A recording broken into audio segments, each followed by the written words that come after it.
Bonjour, Nancy Marcoux, coach en management. On est au château du Pape Clément à Bordeaux. À Bordeaux, À tout à fait. Bordeaux. Bon matin. Bon matin avec Olivier qui m'a gentiment invité ici.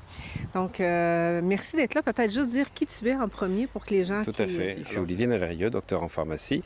Je suis enseignant d'hypnose. Voilà, donc j'ai 300-350 stagiaires en France, en Suisse, en Belgique et bientôt au Canada pour former à l'hypnose profonde. Je suis surtout préparateur mental de plus de 400 champions sportifs. C'est ce qui nous a rejoints aussi parce que je coach des sportifs, je coach des leaders également. Donc, c'est ce qui nous a connectés ensemble également. Tout à fait. Et cet après-midi, donc, je t'ai invité au Mastermind que je fais donc au Château Pape Clément dans ce magnifique, on va dire, endroit, puisque j'en fais un Mastermind sur Monaco, entre Monaco et Paris. J'en fais un sur Bordeaux avec des chefs d'entreprise et puis j'en fais un l'année prochaine en Suisse.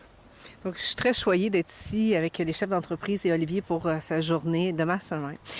Dans cette vidéo-là, j'aimerais, Olivier, que tu nous parles dans un premier temps un peu de l'historique de Pono Bono, mais d'aborder le Pono Bono dans la vraie histoire d'Hawaï, oui. Pas de tout ce qu'on lit un peu partout qui a été sorti du marketing.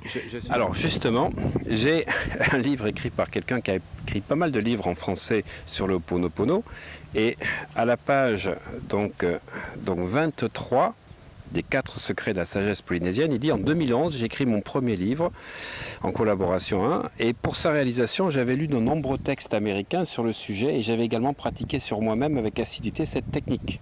J'ai pu apprécier son efficacité et je me suis rendu à Hawaï dans le but d'approfondir Ho'oponopono en me baignant dans l'esprit polynésien. Mais là-bas, ma déception fut grande de constater que la plupart des personnes ne connaissaient pas le Ho'oponopono. Et c'est curieux quand même. C'est curieux, oui. Je me suis même dit, en boutade, je vais quand même pas faire des conférences sur Ho'oponopono à Hawaï. Et oui. Puis en poursuivant mes recherches, je me rendis compte que Ho'oponopono n'était pas connu à Hawaï en tant qu'individualité parce qu'il fait partie de l'esprit Aloha. Aussi, les Polynésiens ne font pas différence entre Ho'oponopono et la sagesse d'Aloha. Alors là, je suis très content parce que c'est ce que je dis sur mes vidéos de YouTube depuis 2 ans. Que les 4 phrases qui ont été rendues populaires par Joe Vital dans son livre avec Yulen n'existent pas à Hawaï. Alors, je suis désolé, je sais que chaque fois que je dis ça, je peux perturber des gens qui ont essayé le Ho'oponopono avec les 4 phrases.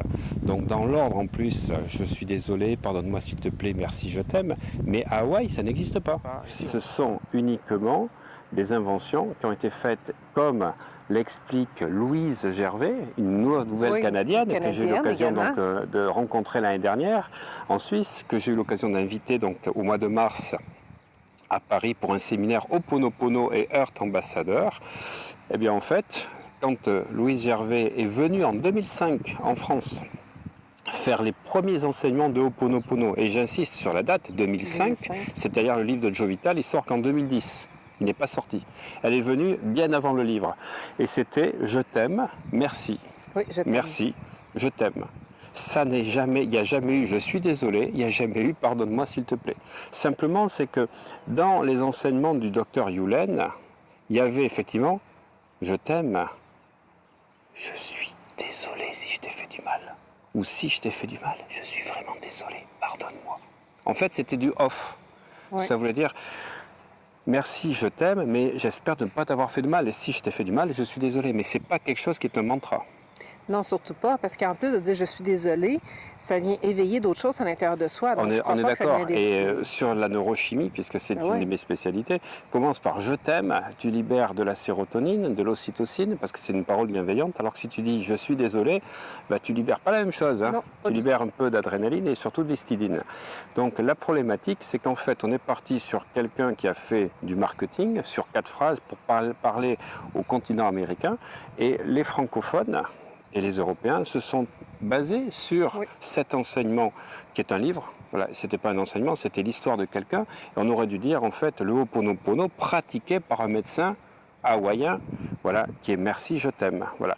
Alors après, on entend plein d'inepties, je suis obligé de le dire, plein d'inepties, parce que Morna Simeona, qui a formé le docteur Yulen, elle n'a jamais parlé de mantra, elle non plus. Et alors des fois, j'entends les 4 phrases de Morna Simeona, c'est une grosse bêtise, parce qu'en fait, Morna Simeona, elle était opposée au mantra.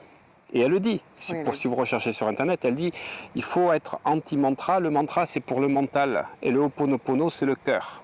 Donc on en revient à je t'aime. Et pas je suis désolé. Voilà. Et donc, dans l'introduction de cette partie de livre dont je vous ai parlé, que le Ho'oponopono fait partie du Aloha, c'est ce que j'explique dans mes vidéos depuis 2 ans. Alors, pour ceux qui ne me connaissent pas, je n'en ai pas parlé en préambule, j'ai eu la chance d'aller sur Tahiti, sur Hawaï pendant 3 ans et demi, d'être formé avec des chamans. Expliquer ça, c'est important parce que Tout quand à fait. tu apportes Sainte-Louise, oui, tu as aussi, mais tu as été là-bas. Tout à fait. Et sur ma chaîne YouTube, vous pouvez regarder donc des vidéos que j'ai faites avec, j'avais des Tahitiens qui sont venus, j'ai des Hawaïens, donc vous avez Steve Emmanou qui est un des plus grands chanteurs d'opéra de Tahiti. Vous le voyez chanter donc Maruru Avoy, qui est le chant donc des ancêtres donc tahitiens. Il y a Théo Sulpice, l'immense Théo Sulpice que je salue au passage, qui est venu avec sa troupe de ballet et qui a montré la différence entre le tamouré tahitien et la hula. La hula qui est la danse hawaïenne. Et donc tout ceci, ça faisait partie de mes séminaires où j'ai des gens qui sont des vrais Polynésiens. Voilà, moi je ne fais pas un séminaire avec 4 phrases que j'ai lues dans un livre et en mettant des explications. Non, et tu as eu des contacts avec des chamans. Mais tout à fait. Et en fait, si tu veux, le but, je trouve très intéressant que Joe Vital ait fait un livre comme ça avec une technique simple parce que ça a permis aux gens de s'éveiller au pardon. Oui, mais c'est ça. Ça, c'est très intéressant. Puis c'est bien de le faire aussi, d'éveiller. Voilà. Mais tout aussi le sacré de la... Tout à fait. C'est bien, ça fait connaître. Mais après, il faut revenir aux racines. Parce qu'après, on rentre un peu dans le New Age où on rentre dans des interprétations que les gens font. Tant mieux, c'est leurs interprétations. Mais ils n'ont pas le droit de parler au nom des Polynésiens. Parce que ça n'existe pas, les 4 phrases. Les 4 phrases n'existent pas puisque le vrai Ho'oponopono, il y en a eu 2. Il y a eu le Ho'oponopono ancestral, qui va jusqu'en 1800. Et puis après, les gens ne le savent pas, c'est que ce ne sont pas les Anglais qui envahissent Hawaï, c'est les Écossais. En 1800. Voilà, les Américains arrivent à la fin du 19e siècle. Et donc, on arrive donc à un Ho'oponopono qui va déjà commencer à reprendre un petit peu des choses un petit peu chrétiennes dans le but. Mais au départ, c'était vraiment une connexion avec les ancêtres. Et pour réparer donc on va dire des personnes qui s'étaient fâchées entre elles, on réunissait les 2 clans familiaux, mais on réunissait les ancêtres. Donc ça se passait aussi sur un plan invisible. Et c'est pour ça que Morna Simeona, dans sa prière de Morna, qui est magnifique, donc qui est au Makua, Uane, Unipili, si moi, ma famille ou mes ancêtres vous avons offensé. Alors, c'est comme ça, c'est au Makua, Uane, Unipili. Le problème, c'est qu'au Makua, Uane, Unipili, qui veulent dire père, mère, fils, alors c'est l'esprit supérieur, au Makua, Uane c'est le mental, le conscient limité, on va pas reprendre le truc d'hier, et le Unipili c'est le subconscient, c'est-à-dire c'est nos mémoires. En fait, quand on dit père, mère, fils, tous en un, ça christianise trop et ça fait perdre un petit peu la compréhension. Oui, de notre vont chercher structure. Des symboliques. Voilà, c'est ça. Et donc moi, je dis toujours la prière de Morna dans mes séminaires, au Makua, Uane, Unipili, tous en moi. Okay. Parce que je suis à la fois ma supraconscience, ma conscience et mes mémoires. Donc toi qui fais des gestalt, ça te parle. Oui, ça me parle. Alors que si je dis père, mère, fils, tous en un, je suis dans quelque chose d'extérieur. Oui, puis là, on va chercher, on active d'autres connaissances, donc on Tout à fait. Et donc, voilà. Donc en fait, je reviens donc à l'introduction du livre. Donc le Ho'oponopono fait partie de l'esprit Aloha, tout à fait. Parce que Hawaï, tu le sais, donc dans le continent nord-américain, on parle d'Aloha State. Ouais. Hawaï, c'est l'état d'amour. Aloha. Aloha, ça veut dire quoi? Ça veut dire je t'aime. Ça veut dire bonjour, bienvenue. Ça veut dire le cœur qui est en moi reconnaît le cœur qui est en toi. Mais ça veut dire, parce que c'est alo, ora et ha. Ha, c'est la respiration. Alo, c'est donc ce qui est en nous. Voilà, ça veut dire que je reconnais et je vois qui tu es. C'est exactement comme Avatar. Mais cette langue est très riche parce que, comme toutes les langues pauvres, quelque part, on découpe tous les mots avec des sortes d'idiogrammes et on va avoir Aloha, c'est halo et Ra. Halo, c'est centre de l'univers et Ha, c'est l'énergie de respiration, c'est la respiration. Donc c'est-à-dire la respiration est le centre de l'univers. Toi qui fais du Kriya Yoga, ça te parle? Oui, ça me parle. Hawaï, ça veut dire Ha-wa-i. Donc Ha, c'est la respiration, Wa, c'est l'eau, et Hi, c'est le divin. C'est l'énergie de l'eau et de Dieu. Voilà, et c'est pour ça que les 9 îles principales de l'archipel sont constituées d'une certaine manière, et les 7 principales îles, Kauai, Maui, Oahu et Big Island, font partie donc pratiquement, c'est comme 7 chakras qui sont posés sur le Pacifique. Wow, c'est intéressant. Ah ouais, c'est très intéressant. Voilà. Ouais, et chacun a une. Ah oui, je donc peux il y en pas- aurait beaucoup voilà. à dire là-dessus. Oahu, c'est la gorge, par exemple. OK. Big Island, c'est un peu plus bas. Voilà, donc il y a toute cette symbolique, voilà. Et en plus, on est avec des divinités. On est avec des divinités parce que Hawaï ou Tahiti, ben, il y a des dieux. Et donc le pono, au départ, c'est les offrandes qu'on fait par rapport au dieu des voleurs. Pour pas qu'on soit karmiquement touché par le dieu des voleurs, on fait des offrandes au pono. Oh, OK. Voilà. Et il y a Pélé donc, qu'on retrouve donc, quand on est sur l'île de Big Island, qui est la déesse de l'amour, du Aloha. Alors, wow. Voilà, et c'est Stéphanie et Kelly qui est, comment s'appelle, la grande prêtresse donc, de Pélé, donc, et qui fait des rituels où on fait des offrandes de fleurs et ensuite à le volcan, voilà, tout ça. Alors tout ça, c'est le vrai pono dans l'esprit d'Aloha, et on a réduit malheureusement pour des histoires marketing à 4 phrases, voilà, qui ont fait le tour du monde, et tant mieux parce que ça fait connaître, ça fait ouvrir, connaître. ça a fait ouvrir. Mais pour en revenir au Aloha, qui est la base du pono, voilà, c'est 3 phrases qu'on retrouve dans le Aloha. C'est je t'aime, je te bénis, je te remercie. Donc ce que disait Yulen, c'est je t'aime, merci.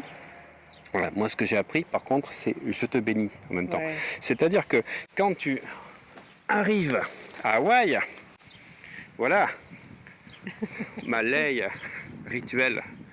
À Tahiti, la lei, elle est blanche. À Hawaï, elle est rouge. Voilà. Et donc, comme ceci, avec la protection de la fleur de tiare qui te connecte aux ancêtres. En fait, la lei, c'est une couronne, mais c'est une couronne qui nous relie au coquillage. C'est Ok. curieux des fois les symboliques que l'on Ben a. oui, oui. C'est le papou, c'est-à-dire tu es relié au coquillage que je t'ai montré, tu sais, Oui. qui font en sorte la protection de l'ancêtre. Voilà. Très Parce que les intéressant. ancêtres font partie de la, alors je vais dire religion entre guillemets, mais de la philosophie Philosophie, hawaïenne. on va Voilà. dire plus C'est comme les philosophie. Chinois, parce que de toute façon les Chinois sont venus à Tahiti, les Japonais à Hawaï, on retrouve cette culture des ancêtres, parce que comme disent les Hawaïens, j'aime beaucoup, nos racines, elles sont dans le ciel. Et c'est pour ça que je vais vous donner, chers amis, une primauté que vous ne trouverez dans aucun livre, que j'enseigne dans mes séminaires, c'est que les chakras chez les Hawaïens, chez les Tahitiens, pareil, sont inversés. Autrement dit, le premier chakra, c'est celui-là. Le deuxième, le troisième, le quatrième, cinquième, sixième, septième. Pourquoi ? Parce que c'est la conscience, ça te parle, qui vient s'incarner dans l'enveloppe terrestre pour vivre une expérience terrestre. Donc c'est pas nous qui devons aller vers une spiritualité. C'est elle qui. Eh oui, c'est la conscience, elle vit des expériences terrestres. Voilà, et c'est là qu'on a des différences un petit peu avec les chakras que l'on retrouve chez les hindous. Effectivement, on parle d'ancrage et de racines, et l'ancrage doit être donc au niveau du coccyx.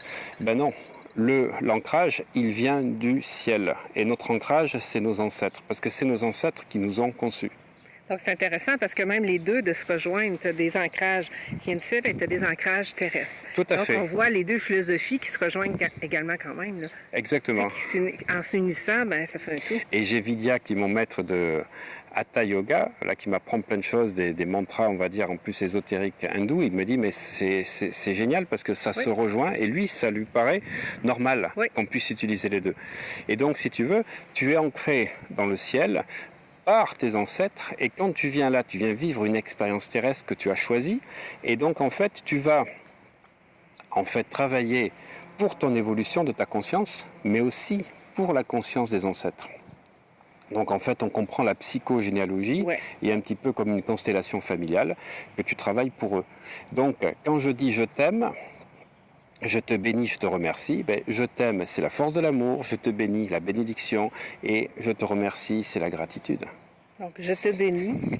C'est important aussi de le porter, tu sais. C'est puissant aussi de je te bénis. Oui, alors c'est ce que j'explique dans une formation de magnétisme que j'ai faite en ligne, où je dis que quand tu prends de l'eau, par exemple, tu prends un verre d'eau, l'eau, tu peux la purifier.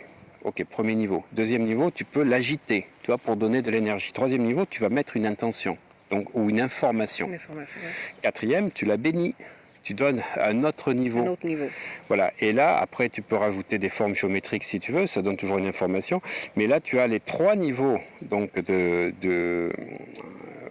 d'action de l'amour, donc avec l'amour, la bénédiction et la gratitude. Parce que c'est beaucoup plus puissant à l'intérieur de vos psychiques aussi. Je te bénis, que je suis désolée, pardonne-moi. Mais t'as tout compris. Ouais, mais Je suis contente que tu l'abordes parce que des fois, je l'aborde avec des gens qui me disent « Ah non, c'est comme ça. » Je dis « Non, non, je suis désolée, pardonne-moi. C'est au-delà de ça. On va dans « Je te bénis. » Donc, je t'aime, je te bénis, je te remercie. Voilà. Alors moi, j'aime ma journée, je bénis ma journée, je remercie ma journée. J'aime mon passé, je bénis mon passé, je remercie mon passé. J'aime mon futur, je bénis mon futur, je remercie mon futur. Mieux, j'aime tous mes futurs positifs possibles.